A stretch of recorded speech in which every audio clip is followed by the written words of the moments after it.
Well, hello and welcome to the GMIHub online. Tonight we're having a great conversation. We're talking about staying alive in the music industry, and we're talking to two amazing individuals, more from a musical side of things tonight. Entertainment is something that we all kind of look at and enjoy throughout the year, but through this whole season of COVID, it's been a little tough on a lot of artists. So we're looking at the way that you can deal with that, and also how do you set those goals to move forward.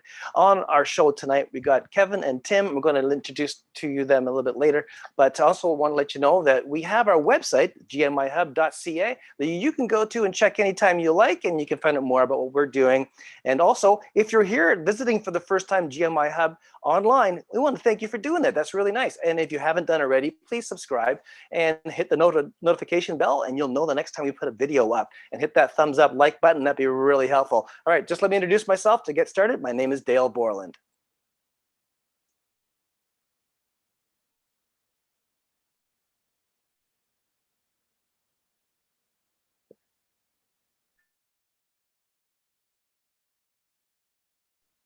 Well, it looks like Cheryl's microphone's not on yet, so I'm not sure. She's going to do the mime for us and help us out with the little song and dance thing. That's just great. Well, as soon as she gets her microphone on, she'll be able to introduce herself.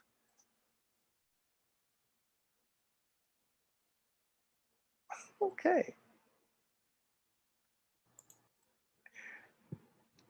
And your microphone is still muted, just saying. There you go.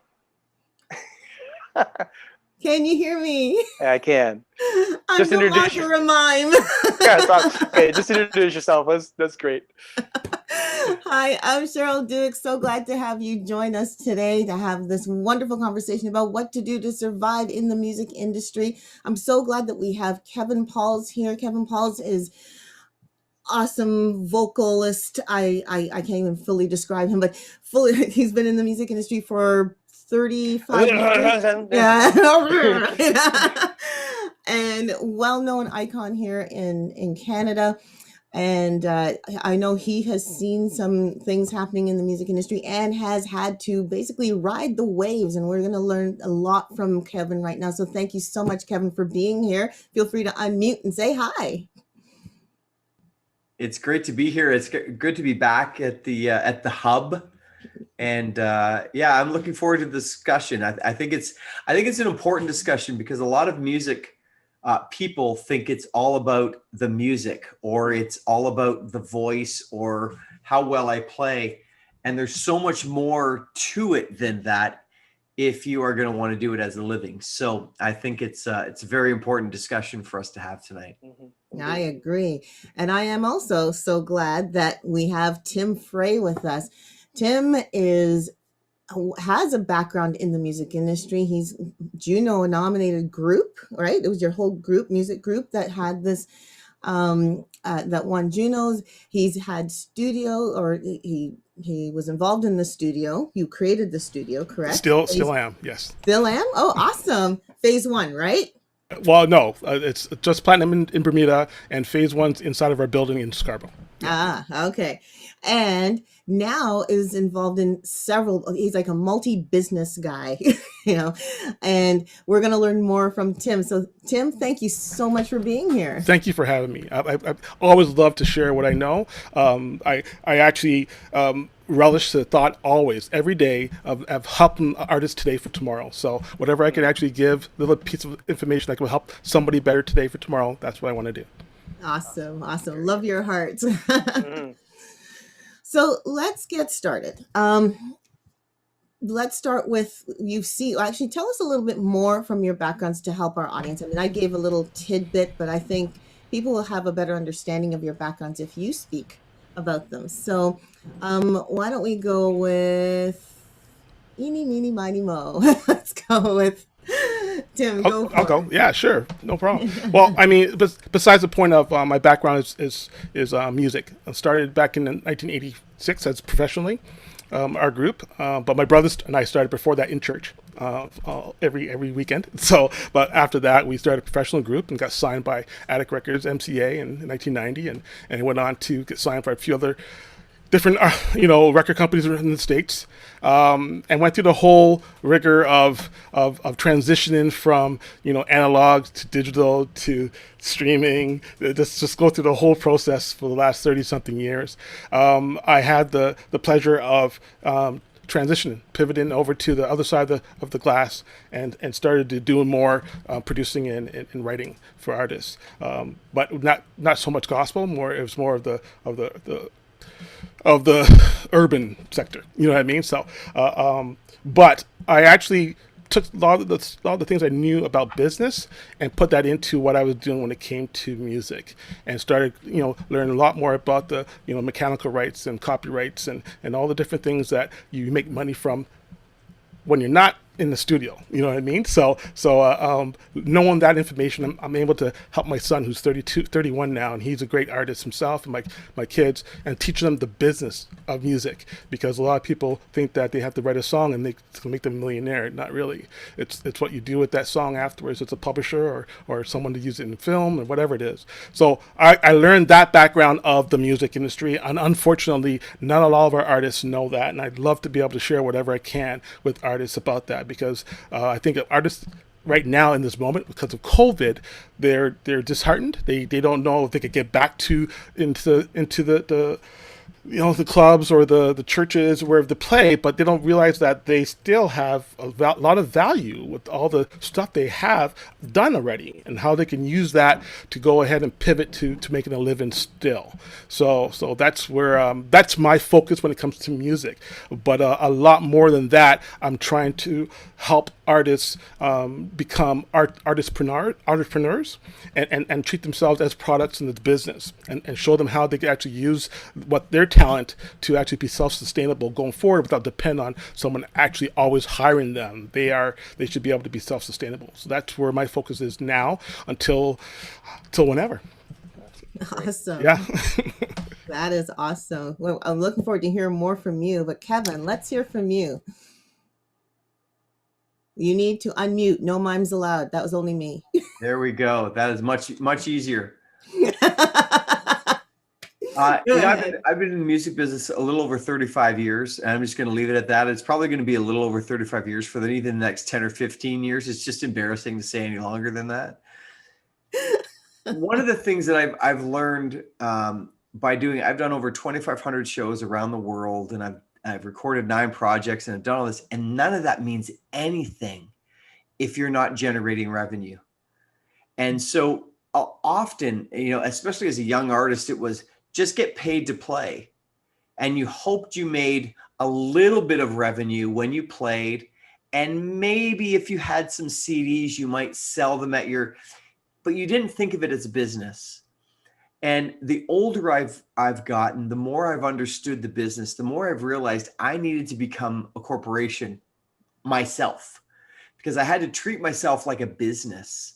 And the more I learned and understood that, all the different streams of revenue started to come into fruition. And there are many ways you can make revenue in this industry. It's not just, I'm going to sing somewhere on a Sunday morning and I'm going to make a little bit and walk away. It's way bigger than that.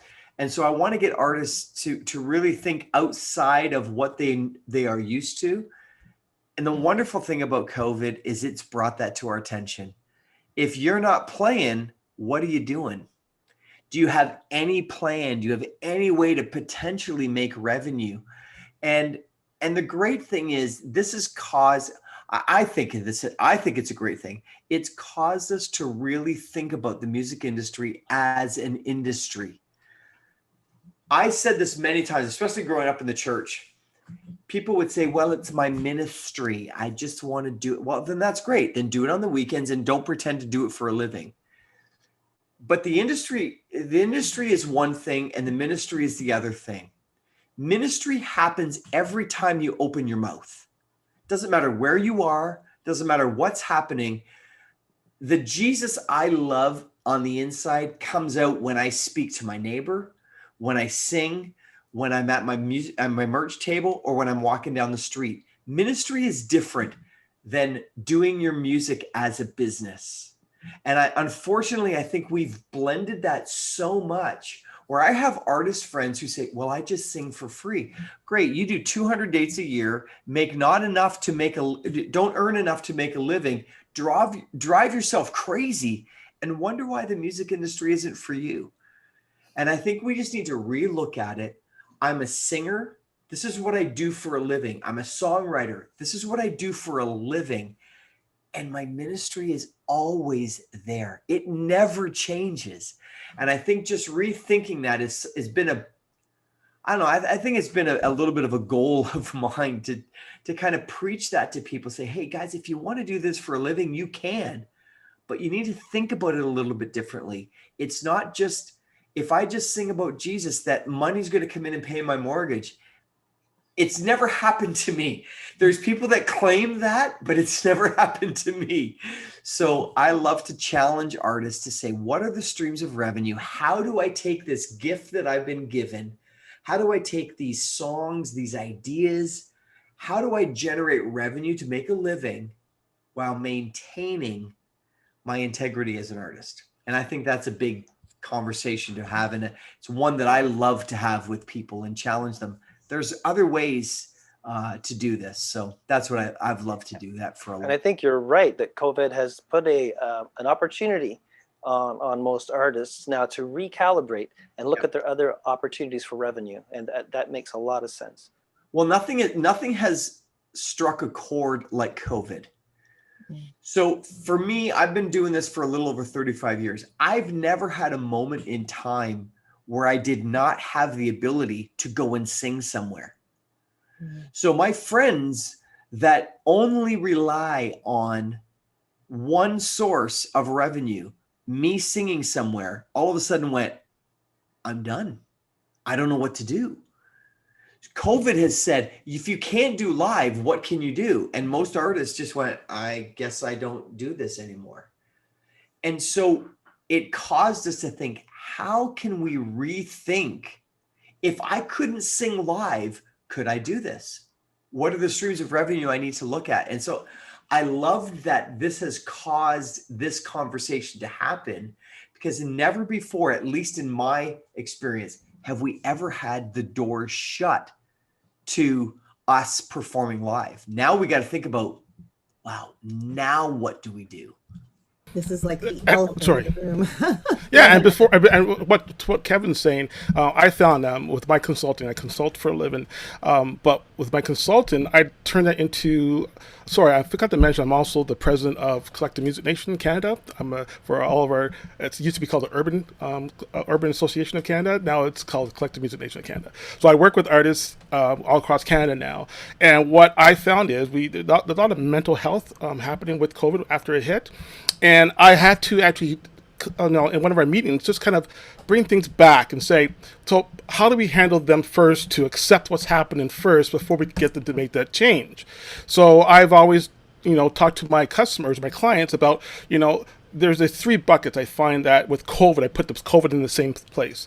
There's that initial fear that a lot of people are in when after COVID hit, everything shut down. There's this fear of not knowing.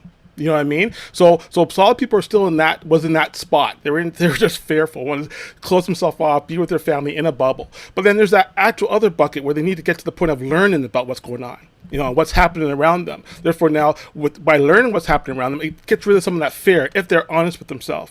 And then after that, it's about the growth. Now you know what's going on. How are we going to pivot and change and transition? You know what I mean? And so you could use that for anything in business. But I actually brought that to a table to talk to our artists about, because our artists was in fear. They didn't know what was going on. They didn't know when those places were going to open up again. One of the young guys that actually does a lot of writing with us, he just went on the road with Jesse Reyes. He was playing keyboards with Jesse Reyes, and they shut down. He was just going on this long tour with Jesse Reyes, and they shut down. He got back, and he was like, "Oh my goodness!" Because you just don't know when you're going to get back on the road. So my point is that we got to get them outside of the box, thinking about themselves first, look about what's going on with themselves, and then help them go forward. Because a lot of them, they're still stuck in the fear zone. I'm telling you right now.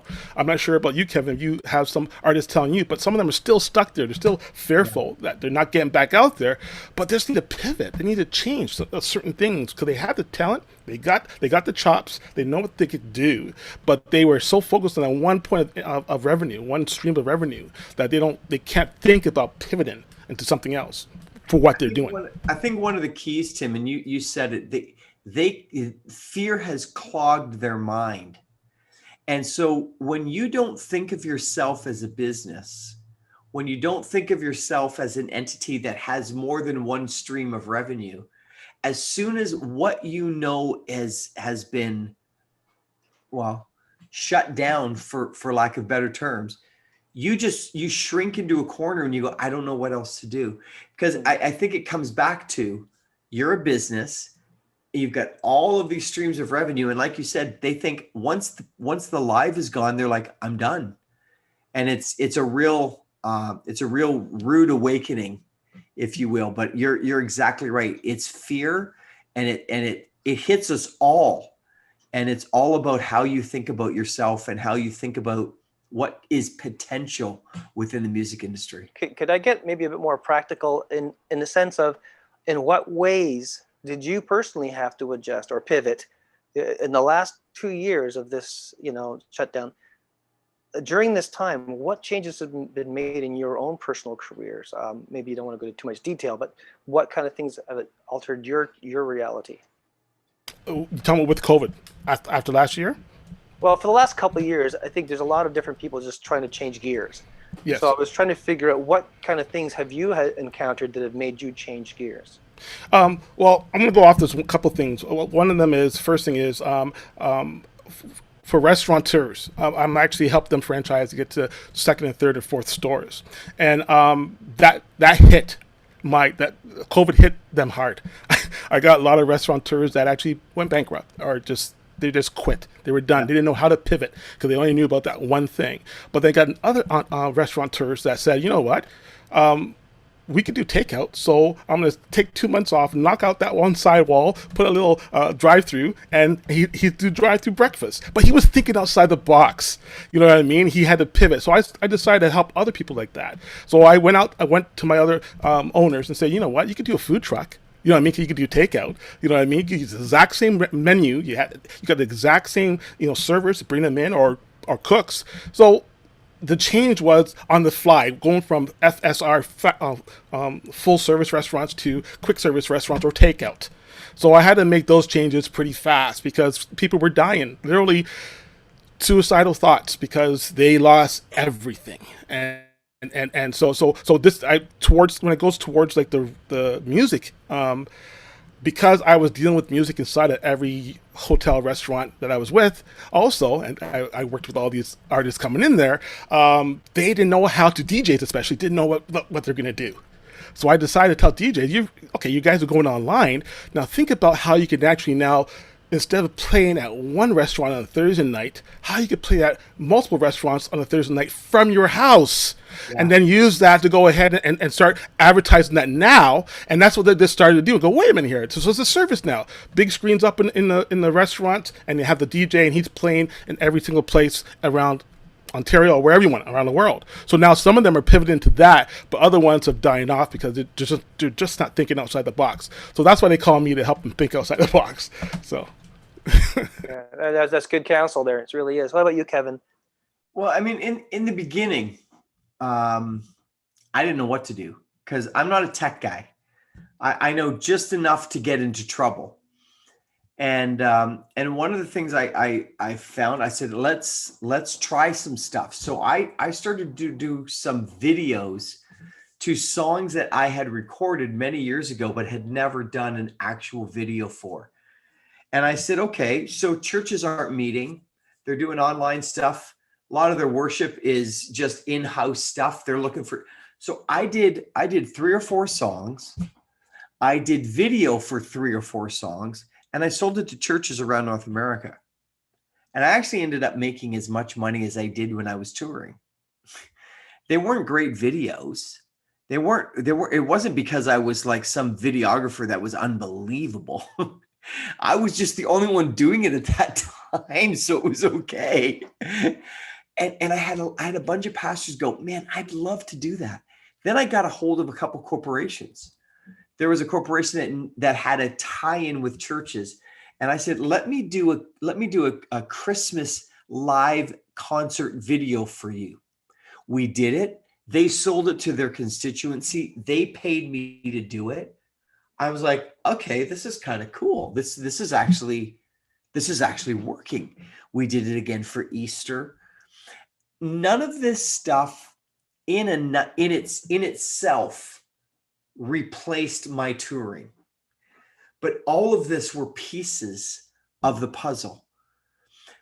Problem is, I think I saw a lot of people that were looking for the replacement. So I was touring and I made this. Well, if this didn't do that, then I'm not going to do anything. And what I started to do was a lot of small little things. I would, again, you have to understand, I'm not a techie. I'm just old enough to not be techie, but I'm young enough to know that I need it, if that makes any sense. And so I would use the resources that I had. I would find other people to help me, and I would create opportunities either in churches, in corporate settings, in whatever settings it was. I had a retirement home buy an hour concert of mine because they wanted to show it to their people because there was nothing else like it. All of that to say this: there are opportunities for every style of music, for every genre, for every type of situation you can have. We need to be able to pivot and say, okay, I can't come to your church. I can't come to this theater. I can't do that. What else can I do? Where can my music touch people? Where can it bless people? Where can I entertain people? All of those things. And I just started talking to a number of different people, and doors opened and revenue came in because I was just willing to try anything and everything I could. Well, you were thinking outside the box. Yeah. Well, Kevin, would you go back now, and like when it comes time for you to tour again, would you still do the videos for Christmas, or would you still do the Easter videos and send it out? 100%, because they want it. Yes. So this is what I love about that is that one of my churches right across from my building, I talked to Andre, and they had the whole setup with the whole video, and he's reaching more people now than he did before. So he says, I'm not going back to just doing the church inside the church. He's going to keep doing what he's doing. So I just think we have to keep that in mind, that this is an opportunity for us to learn new things and then go with it. You know what I mean? Don't leave the other things behind, but just use this as more streams. This isn't a one-off. No. Yeah. This is an add-on. Yeah. Right. And I used to teach us a course called Streams of Revenue back when we could tour. But Streams of Revenue showed you, if you go to, I'm getting $300 to play this church, and I'm going to sell maybe $100 in merch. How do you take that $300 or $100, so that $400 gig, how do you turn that into $1,000 gig? How do you turn that into a $1,500 gig? And there's lots of strategies to it. But what COVID did for me was it caused me to find streams of revenues that I didn't even think existed for me. And now I've added them to my arsenal. So now we've got, instead of 6 or 7, we've got 8, 9, and 10 different streams of revenue that we can possibly have. And again, it all comes back to this very simple thing. This is a business for me. People say, oh no, it's just a ministry. And I think we have been told that for so long that we didn't realize that we still had to treat it like a business if we were going to make money. It's always a ministry. Always. Every time I sing, it matters because I'm speaking about something that I care about. But if I'm going to treat it like a business, that's how I'm going to make a living. And I think so when you think of it incorrectly, in my opinion, you don't do the things that generate revenue the same way. So I think that's a huge deal. You got to think of yourself as a business before you can find all of these streams of revenues to make it accessible.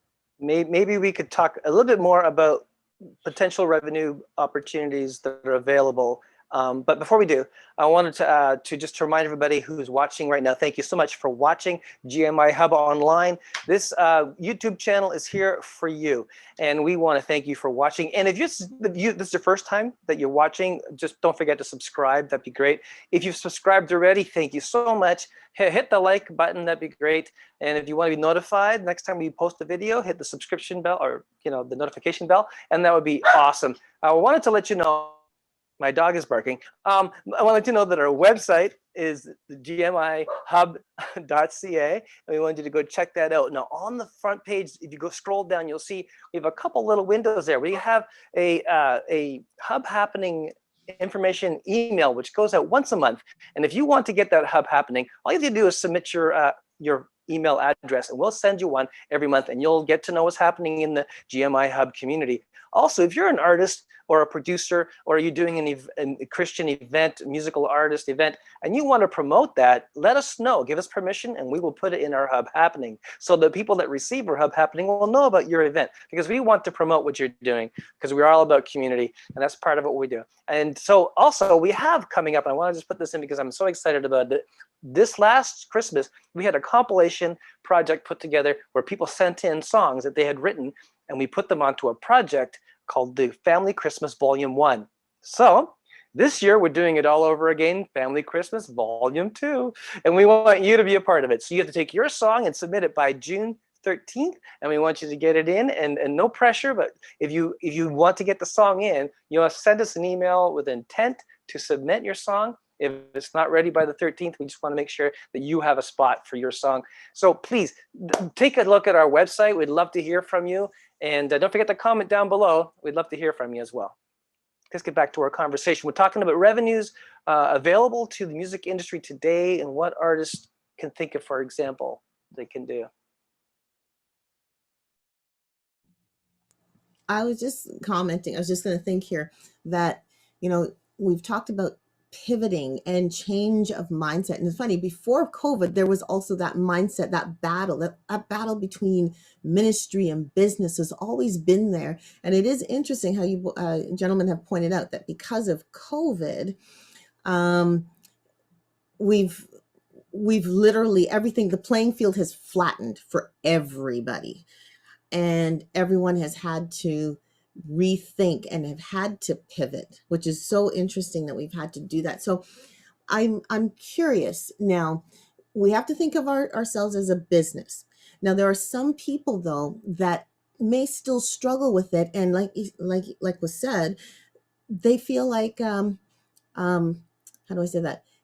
Almost like they're guilty to see it as a business, but then they go, it's a career. Maybe I have to think of it as I'm working for a company and I need to get benefits. Or I need to figure out how to, and I know that's in the back of their head. How do we keep our families? How do we survive? Now, Tim, I'm going to throw this question to you, talking about how can artists prep themselves for things like taking care of their family, even in a case like this, where we have COVID, where the normal revenue streams are not there, but they can have things, they want the things like everybody else. They want the, they want to have health benefits, or they want to have security. They want to have security and job, right? Yeah. And you're right. And I've been there. I'm sure Kevin's there too, where we like to have that steady 9 to 5 in music, but it's not like that in music, unfortunately. So therefore now we have to look at other streams and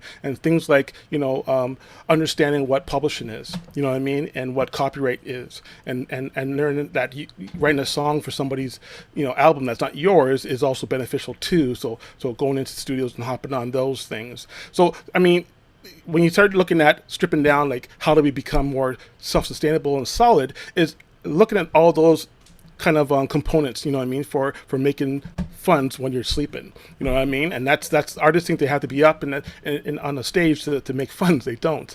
They just got to be understand that they are a business, and we can help them get to that point. But they got to be receptive of it. They can't say, "Oh, I just want to play. You do the business part." When they hear that, that person then is a hire.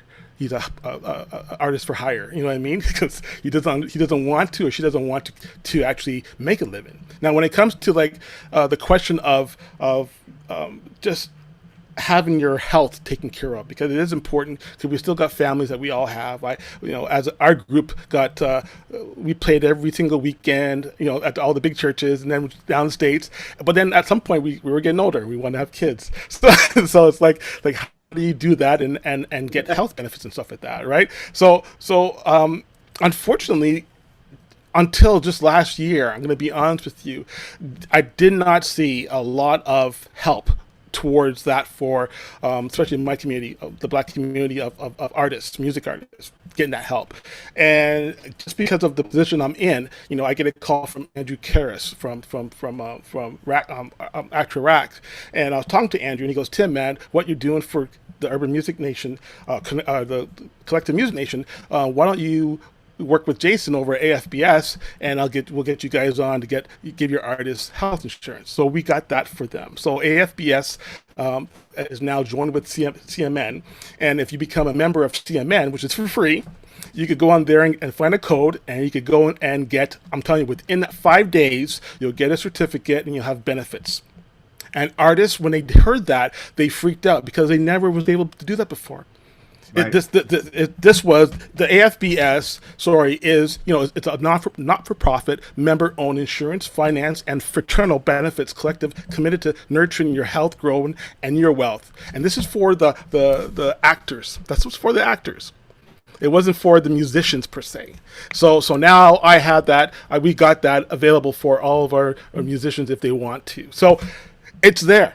You know what I mean? It's now for us, with my team now, we're basically just getting out there now to advertise it and push it out there. So yes, what you just talked about, those components were never there. Now because of COVID, actually, because we were able to search for it and get it, and now it's just letting people know about it. You know what I mean? That it's there. If you go on to AFBS to try to get it, you can't. And it's a shame that that's only, you have to be with you have to have what do you call this? Is it SAG? Not SAG. What do they have it here? You have to be in the union. I can't remember the AFM. Yes, thank you. So but now you just, if you become, because of the deal I made with Jason and AFBS, you just have to go and sign up for CMN, and then it pops up a code, and you go into AFBS, and you just get whatever you want to get. You got to be a member of TIM. Oh, TIM. Yeah, Tim. Oh. No, this up on that. It's like, oh yeah, that's me. That's me. That's you, man. That's you. Sorry. No, it's listen. Like I said, everything I do, every time we sit down around a table, and there's a lot of us, we sit down to think of what we could do. Cause I've been an artist, what we could do to help artists today for tomorrow, and that's a part of what Cheryl said is the health. The health part of it. You know what I mean?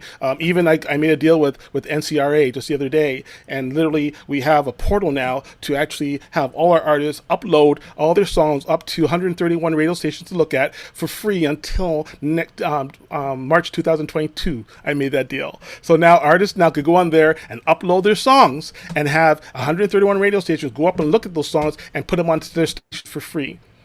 So before you have to pay, I think like $5 an upload. Now I actually have that available for our artists. So our artists trying to make it as easy as possible so they could get out of the funk that they're in, you know what I mean? And feel good about themselves, saying, you know what? Oh, I could go write my song at home now. I could get up onto a radio station to listen to it. I could go and get my insurance and only pay $80 a month and take care of my family.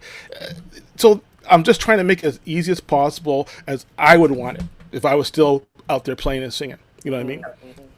So those are awesome. Like I know when you told me about it, Tim, I was like, really? This exists now? But the thing is, Cheryl, it always exists, but we never had access to it. That's right. So, right. it's a matter of someone saying, you know what, we've got to get access to them. How are we going to get it to them? So, just being me, and Andrew he was attracted to what I was doing, and he said, Tim, I love what you're doing. I'm going to put you in touch with AFBS, man. And right away, I went on there, and Jason, after 5 minutes, Jason goes, Tim, whatever you want. So I said, I want to give access to the artist. Done. Nice. So it's like, praise the Lord. There you go. Amen. Fantastic. Yeah. We're talking about creative ways to. I mean, you talked about COVID. I said, hey, guess what? Because of COVID, GMIHub is online, right? Exactly. It forced us And- into a place we had to make some decisions, and it changed everything.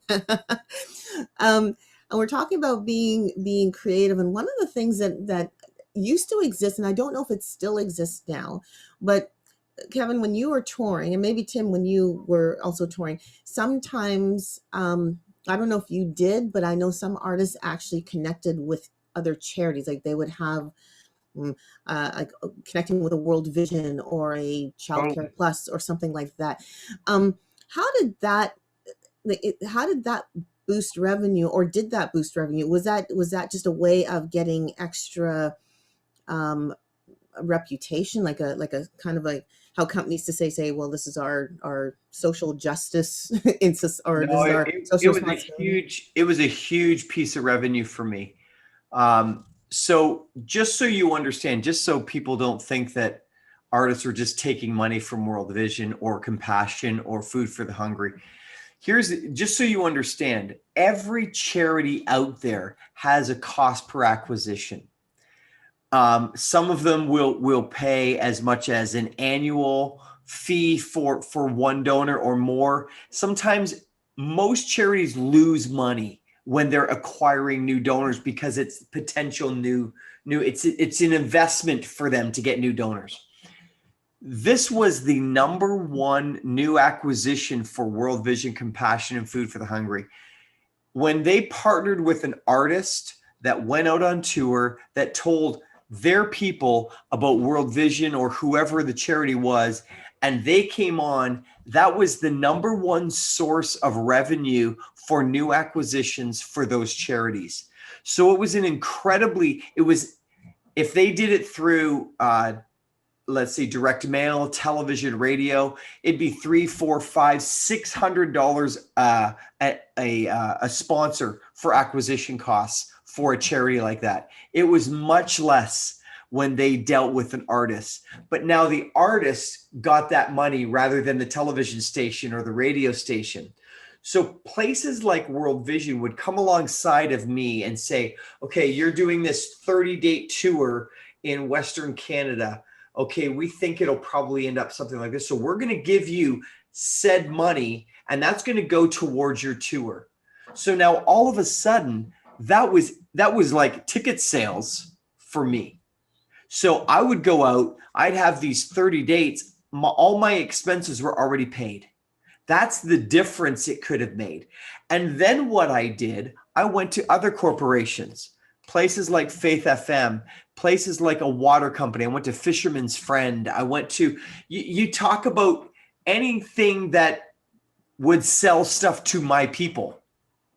I would look at them and I'd say, hey, if you give me $100 a show, I'll give you a spot. I'll give you this.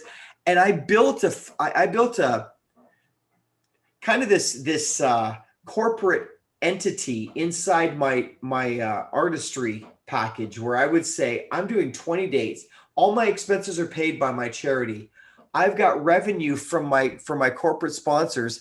And now I go out and sell this show to churches. So they either buy my show or they sell tickets.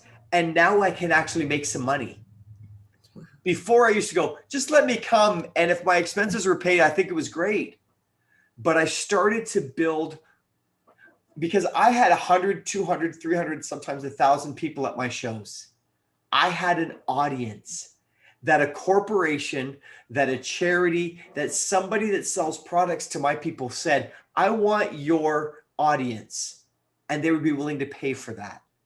And I started to realize that I can actually make money touring by talking to corporations and saying, corporations I believe in. I mean, I didn't have a lot of Smirnoff Ice was not sponsoring my tour, it probably would not have worked in most churches. I'm just saying.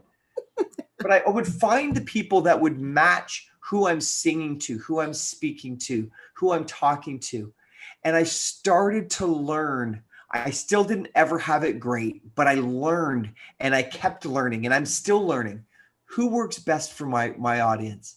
Who can I connect with to generate revenue for my tour and also make a win for them?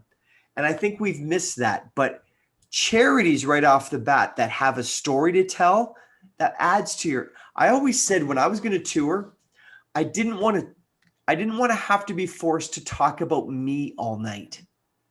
I was able to take time out of my show. I built it in the right way. And I said, I want to talk about something that matters far more than me. I got to talk about the poor, the oppressed, the disadvantaged. And I'd say, you could partner with them. That matters to me. People did. We made money for World Vision, Compassion, Food for the Hungry, whoever that charity was.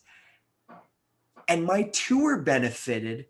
And those underprivileged, those, cast aside people actually got helped.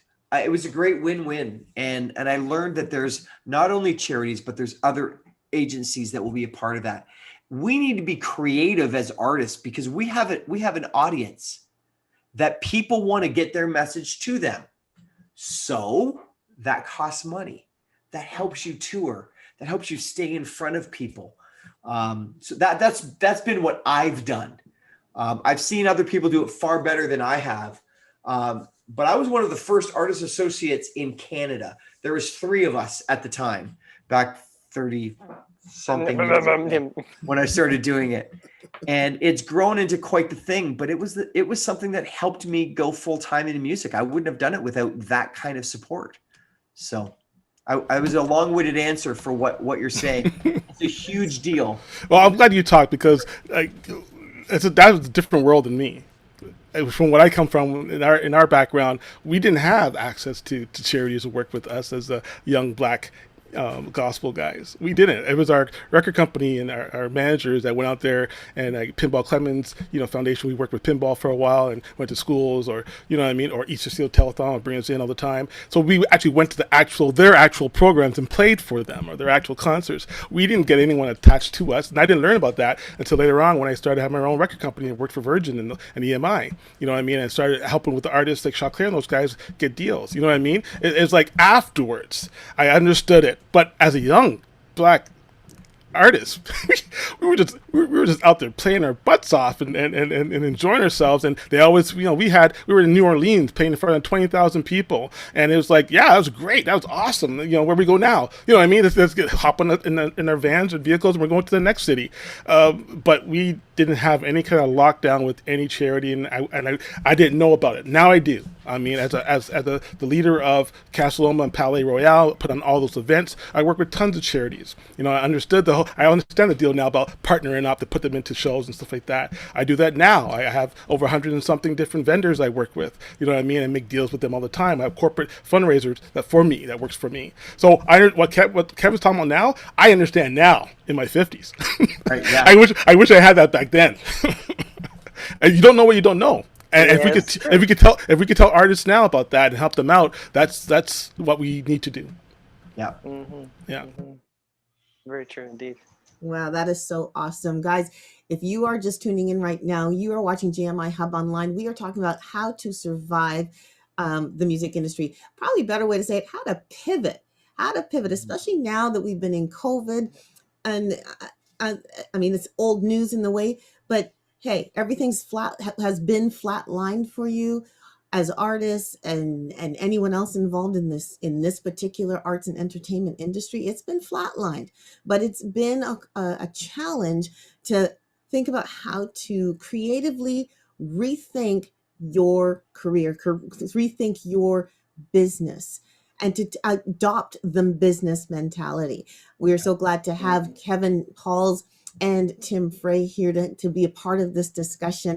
But we also want to encourage you to um, basically like and share this experience, like and share this conversation. I mean, you don't get this kind of talk on the table. I love what Kevin said when we first started. This is something that needs to be talked about. It's never been a door that's been open. So now the door has been opened, the table has been set. Tim, Kevin, Dale, and I are here talking. So get everybody in. It's not a private conversation. So get everybody in on this conversation. Share the link. If you want to know more about GMI Hub, definitely check our website, gmihub.ca. We're also on social medias, Facebook, Twitter, here on YouTube, of course, Instagram. Definitely check us out there. We are doing our Christmas compilation. If you have a song, go to gmihub.ca, check Christmas project, and you'll be able to learn all about how you can submit your song by June the 13th. And yes, we want your song. And also any events that we are running, GMIHub.ca, go to events and definitely check that out as well. And I'm just going to come right back to our conversation here. I don't know. Dale, did I miss anything? No, that's fine. I mean, we could talk about other things another time, but I love the fact that we're at a place where artists out there really don't have their hands tied right now. There's an opportunity to just say, you know what can I do? How can I not necessarily diversify, but how can I multiply what it is that I have?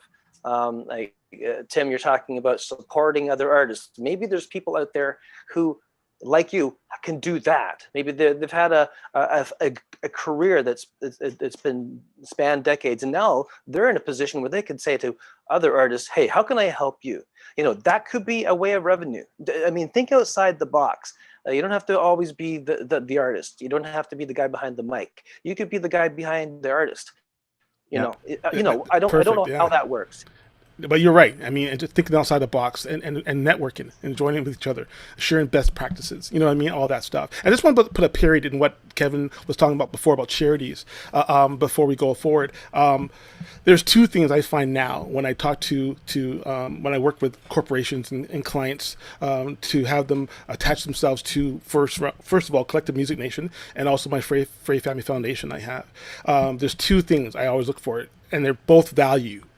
One is, what is their value in life, philosophy, you know, going forward, and how I got to learn about that. They got to learn about me. And if we don't fit each other's values in life, then we don't work together. And it's not, I don't like you. It's just that we don't match. We're just not going to match for what we're doing right now. And then the next thing is value also. What value do you bring to the table? You know what I mean? What value are you going to offer them? Because if they're going to match up with you, then they want to know what value are you bringing to the table to actually help them with their product or their whatever service that they have. So those are the two values I find right now when I'm in talks with other presidents of other companies, to make sure that we're in line together. So if any artists out there is saying to themselves, well, you know, Kevin, Tim, how do we find a charity to work with us? Well, keep in mind those two things when you're talking to people, not just to try to get the money, but you got to try to get partnerships that you guys are in line together to work together for the better cause. So that's all I want to say about the charity part. I know people are going to ask, how do I get charities? You know, absolutely. You want something that kind of aligns and fits to what you're actually, for lack of a better term, branding. You want to make sure that you want to have that same type of congruent type of a relationship with what you're doing and what your audience is actually perceiving. Yeah, exactly. You know, one of the things that I've been finding incredibly helpful as far as diversifying was learning how social media works well. And so instead of looking at everybody that's trying to take advantage of the unknown artists in the world, I actually went to some significant people, paid a few $1,000s, and started to test my own way of doing things. So I learned from people that actually know what they're doing. And I've started to grow my Facebook, and I'm starting to grow Instagram. And I've started to hire people like Chris Greenwood, a good buddy of mine known as Manifest. He's got an incredible program, how to sell your music, how to sell merch online. Find experts that know what the heck they're doing and don't pretend you know it all. I know how to do a lot of things when it comes to a performance, touring, all of that stuff. That's what I've been doing. I don't know, other than how to make a post. I don't know how Facebook is going to be my generator of revenue. I don't know how I'm going to learn to generate more money from Spotify, but I've started to hire people that know how to do it. And think of it this way. Again, it's a business. I have an ROI with this. This isn't I'm spending a couple $1,000 and I'm losing it. That couple $1,000 better turn into $10,000 a month, or it's a bad investment. So you need to find a couple of people that you trust, that you've seen a track record, and learn how to do things without touring.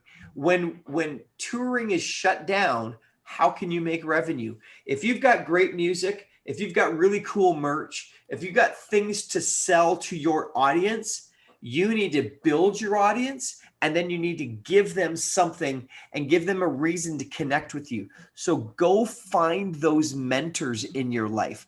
Go find those people that are doing it and find out how you can learn that skill set that they have. So if you're looking for how to sell more merch, a good buddy of mine, Chris Greenwood that's his real name. Most people know him as Manifest. He's learned how to turn YouTube into a great revenue stream. Yeah, Manifest. Spotify. Yeah. He's learned how to sell a lot of merch online. Go find Chris Greenwood. And I forget what it's called. I think it's called something like Fan Base University or something he's done. It's a great resource for artists that say, I want to treat myself like a business. I want to learn a skill I don't already learn, and I want to add another stream of revenue to my business. That's when it will work. So you can sit back and say, woe is me, I don't have any shows. I canceled over 120 shows. Gone. I haven't planned any other ones because I don't know when they're going to open up again. But I could sit back and go, oh man, this sucks. Or I can figure out, how do I get my music? How do I get the story I want to tell out to people? I needed help with that. So don't be afraid to find the right mentors and get help where you need it. Right. I think you're right. Absolutely. And you talked about ROI, return of investment. My microphone's off. Okay, good. Okay, return of investment. It's really important that you think about, well, what I'm spending all this money, but the idea is you're not spending, you're investing. And that's the difference. And talking about a manager or talking about whatever, a producer or somebody, a vocal coach, whatever it takes to make the part that you need to move forward. Yeah. And just to another point, there's a lot of artists that don't have the funds to do that. So I would say that there's a lot of great AI programs out there that does analytics for their websites and for their YouTube and for their so they could go on and get these software for fractions of the dollar to help them. It will actually analyze their website and tell them what they're not doing right and what they can be doing better, and until they can actually afford to go ahead and find someone to go and do that for them. So there's other ways of doing it too, that people, artists or young artists or new artists that want to be able to sell their product, and they have an idea because they're more savvy in tech than most of our older guys like me, but they don't know everything. So there's programs out there now that actually will help them and assist them. You touched on young artists. You mean even starting up artists, people who are just finding their way. There's some maybe potential things that they could do to get started. Any suggestions? Well, I think it starts with the understanding of this. It's a level playing field, unlike it's ever been in the history of music. If you wanted to get fans around the world, if you wanted to have a potential career back in the day, you needed a record label. That was the only option you had. You'd never get anything on radio. You'd never get anything in PR. You'd never get anybody helping your videos go viral. Those things didn't exist. You needed a record label to take all of your money and hopefully give you enough exposure you'd make money touring. Well, I'm here to tell you that the playing field is level. other than obviously the Justin Biebers of the world that are, and the Drakes of the world that already have this incredible platform, I have fans all around the world. And that's not because I'm great. It's because I've been able to expose my music through social media and other outlets like I've never had that opportunity before. I've been able to promote my concerts like I haven't done in the past. I never had that opportunity before. So I just want to encourage you. It feels like a daunting task, but there is light at the end of the tunnel. We are in a situation right now where social media, the internet allows you to have a worldwide audience, and it's now up to you to do the work and find the resources you need to make that work and give you a sustainable income. But you actually have that ability more than ever before. So I want to encourage you. This is the right time to be getting into music, even though it seems scary. That may seem counterintuitive, but we've never had this opportunity like you have right now to reach the world with your music and with your message. I agree with Kevin. They don't know what they don't know, and unfortunately, I've mentioned to somebody before about some 14-year-old it's pretty good in music. Asks about the cassette tape, and they go, "What's a cassette tape?" Literally, but they don't know what they don't know. I mean, we went from releasing vinyls and cassettes, then we went to releasing tapes, cassettes, and CDs. And then we started releasing CDs and download MP3s, MP3 players. And then we went from there to start streaming. And now all they know is streaming. You know what I mean? Uploading and streaming. So they don't know what they don't know. So if we could teach them that by having resource centers or places where they could go to and have it all in one. Like we actually set up a resource center online to put everything you could think about in there for artists to go on to find it. You know what I mean? All across Canada. So if you're from Alberta, you could go into our resource center, click on Alberta, and it'll have your health center for you. It'll have a booking agent in there. It'll have record companies. It'll have where you can upload. They have everything now for them if they want to have it. So artists before, I always had this thing about major labels and independent labels. And major labels before we needed, independent labels were looked down on, but independent labels now are becoming stronger. And now even independent labels say, if we're going to take you on, you need to be a partners of ours. So you need to be doing all this stuff yourself before you even come on. So it is no better time than now, but we have to let the young people understand what happened before so they can understand how easy they have it, because they still think they have it hard, but they never had, they don't know what we went through. So by educating them what we went through, they go, oh my goodness, I could just upload this to online and like Justin Bieber get realized and picked up. He put up on YouTube, Justin Bieber, and then they found him. So, I mean, that happens. And they can't have TikTok now. They can put up on TikTok, they have a meme for 30 seconds and get picked up by someone who, I like that guy, I like that voice, and pick them up. So if they understand how much power they have, and we can empower them to keep doing that, then they're good. But we also have to give them the history, and we also have to give them resources, because they just don't know what they don't know. You know what I mean? You want to go tour and you need a good booking agent still. You know what I mean? And a lot of them don't know where do I find one? Oh, you need a good entertainment lawyer. Where do I find one? So we put it up on our resource center for young artists. So young artists get started, understand. And then have a good development company. I work with Universal and with Sony. And we have the 6 Element Group, which is, I think I talked to Cheryl about this. And we have these 6 ways of training artists and sports. I do it for sports too. And those 6 elements to help them go further in their career. So we have a development company, and they need to be involved in those development companies. You know what I mean? To have someone care for them, just train them, rehearsal rooms, songwriters around them. So I just think having a resource center where they could go to the young people and ask a question and always find an answer, that's going to help them, make them become confident in their ability. Because all of them are just raw talent, but they just need to be helped with resources. Okay, so, oh, sorry, did Kevin or Dale have something else to add? Nope. Well, I just think that's incredible, because I mean, on the fore of my mind, I'm thinking, what kind of things can artists, what tips can you give them? But you just did for those who are going through a sense of drought in their what they used to be before COVID, and now they're you said all those things you said are great advice, wisdom, tips for them to actually take in and to understand. I think that I'd like to wrap up with a question about, if you had 3 points, each one, just 3 points that you would say to an artist that's going to help them to sustain, maintain their career. Just give me 3 points if you could think of them. If you said them already, that's fine too. But let's try and see if we could just 3 points if you could to. For just quick for me, it's like they just got to believe, and they got to believe that they're going to get better. They got to believe the things are going to get better.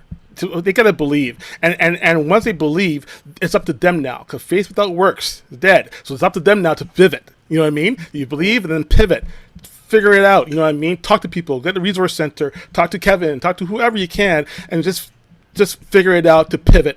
And once you pivot, then transition into the next streams of income or whatever it is within your environment, your ethos. You know what I mean? So I would, like, they have to believe, and then they gotta make that work and pivot. They can't sit there and wallow in sorrow for themselves. You know what I mean? They gotta pivot, and then they gotta go ahead and transition. So start doing it. Good word. I would say the 3 things are: you need to be, your performance live needs to be intoxicating. That's your number 1 source of fans. If you are incredible live, you'll sell more merch, you'll be asked back, and you will create rabid fans. Second is you need great songs. You need to stop pretending you're the greatest songwriter in the world and start co-writing with great people and create great songs. And thirdly, in today's world, you need to own social media. You need to know how to get your music into the right places. But if you can perform great, and if you have great songs to perform, social media will become a dream. But if you don't do those 3 things, you're going to miss it.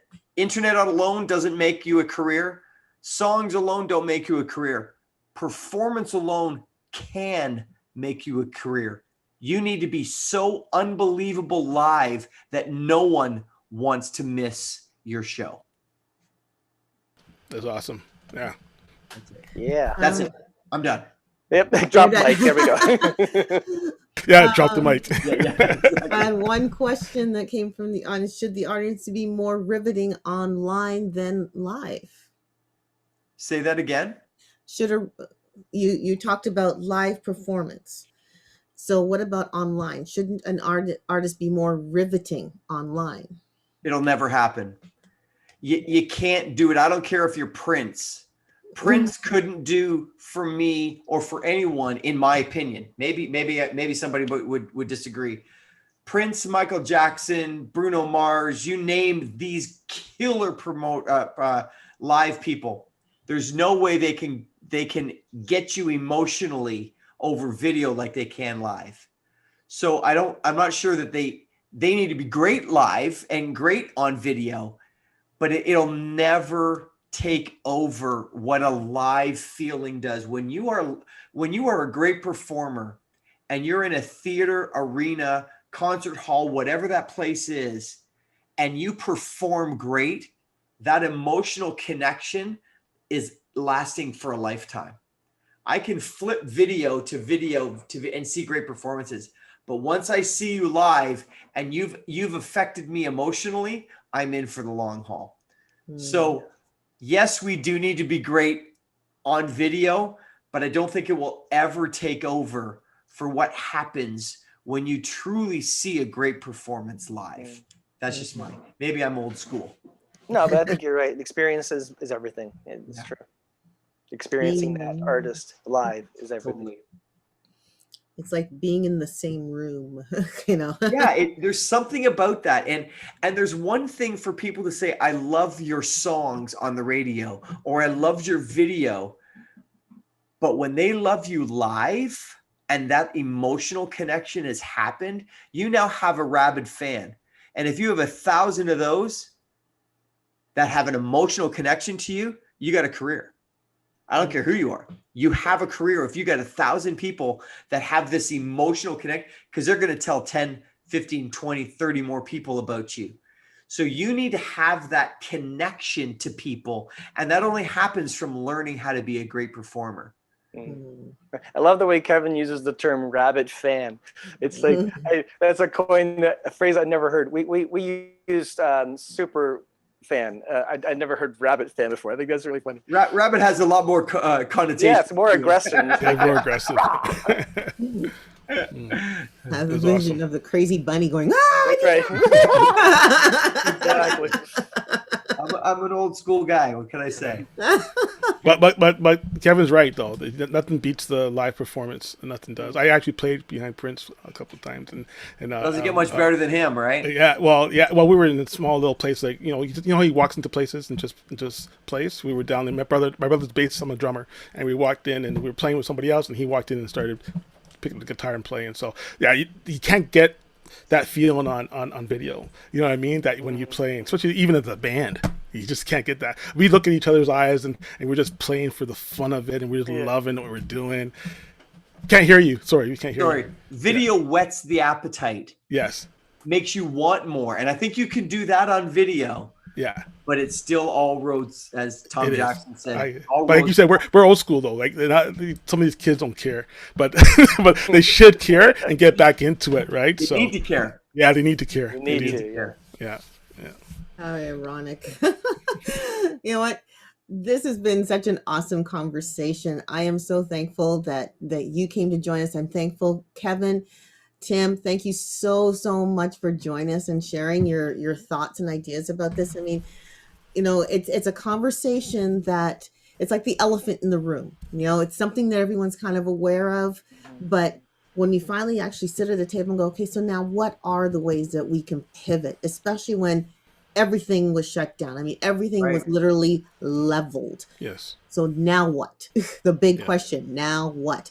Yeah. And some people have figured out ways to survive, but maybe some others haven't. I hope that you have listened to this conversation and have gotten some great ideas.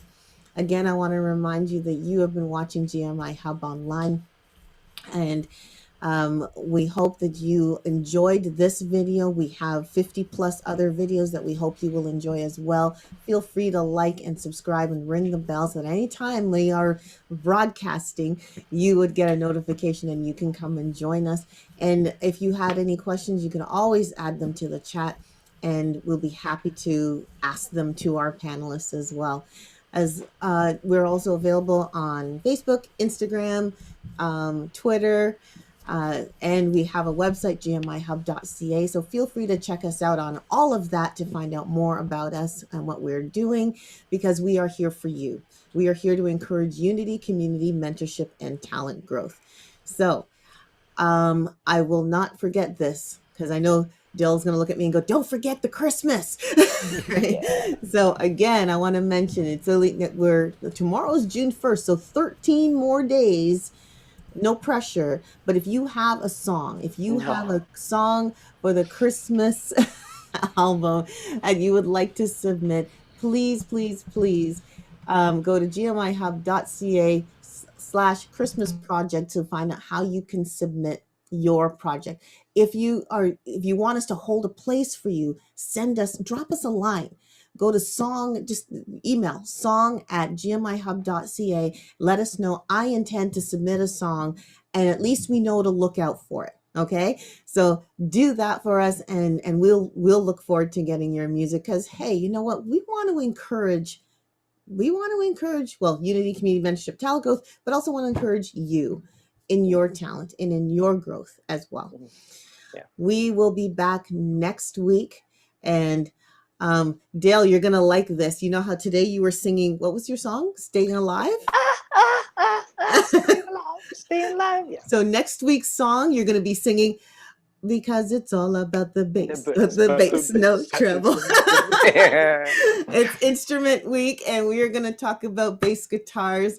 So I hope you come back and join us. But until then, I hope you have a good week, and we'll see you next week. God bless. Good night. Bye, everybody. Take care, guys.